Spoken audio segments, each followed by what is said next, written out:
Hi. So, what information did you find that was interesting about Helen Keller? I think for myself, I knew that she had gone to college, but I think it just didn't really dawn on me that she was the first person who was blind and deaf to go.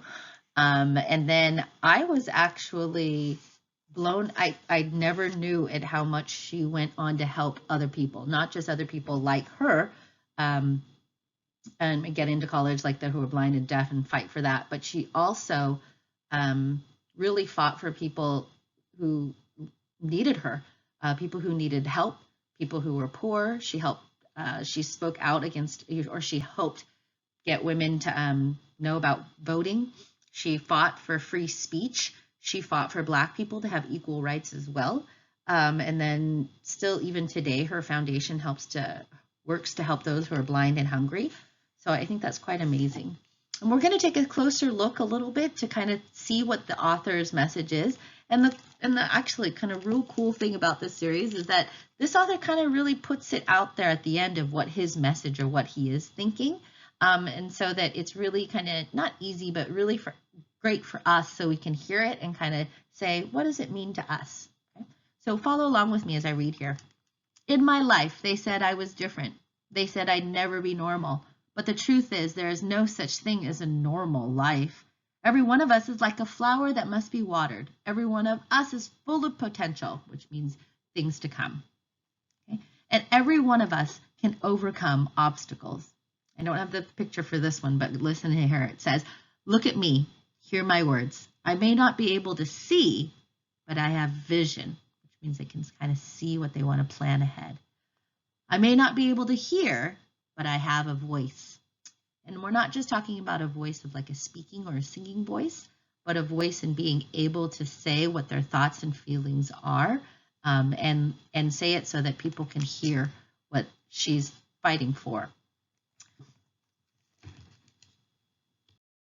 And from that, it goes on in saying that you're like when we're fighting for things to get to the top, we don't always go on like a smooth path, but it's a zigzag way to get there. And sometimes you fall and slip, and sometimes you go. But if you get back up and keep climbing, I'll promise, it says, you'll reach the top. Don't let anything hold you back. Our lives are what we make of them. There will be obstacles, but there will always be ways around them. At the end, it says, I am Helen Keller, and I won't let anything stop me. So if you look at these two pages, one where it says, in my life, they said I was different, that just the slide right before, and they said I'd never be normal, or this page where it says, don't let anything hold you back, our lives of what you make them, kind of think of what you feel is the message that the author was trying to say to you. You might say, well, it's right there, Miss Lee. That's what they're telling me. And that's okay. Some of you might want to sit back and think and go, what else can I get from this? And so what I'd like you to think about right now is, what do you find is most important to understand and remember from what this author was trying to say about Helen Keller's life? And we're back at this point again. Well, I want you to tell me, what do you think is most important to understand and remember about Helen Keller and her life? It could be maybe don't let anything stop you to live your life, talking about perseverance maybe. Maybe you're thinking it's about that achieving your goals could be hard and that you shouldn't ever give up. And maybe help others and not just yourself.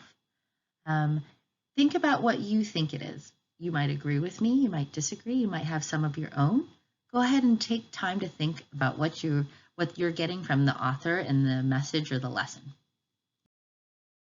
So from what you do think is most important to understand and remember, you'll share that with me and then make a text to self connection where you say, what does this lesson mean to you and how can you use it in your own life? Make sure you write these ideas down so that I may be able to read them in Seesaw.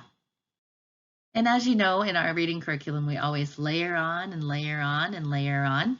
So this is our next layer that we add on. We did a text to self connection, and now we're trying to make a text connection. What do you notice that is similar or that could be different about the text that we read so far? Yesterday was Harriet Tubman. Today is Helen Keller. What are some of the connections that you can make? Maybe it's what the women faced in their lives. Maybe it's some of the messages that the author was trying to say. What do you feel that is the connection to this? I would love to read them and what you're thinking and your thoughts are if you'd share them with me. And again, I thank you for your patience and working with me and being here in this time with me and being present and being in this time of learning so that we can see what we can do as people and that we can cause change in the world so that we can be considered people who change the world.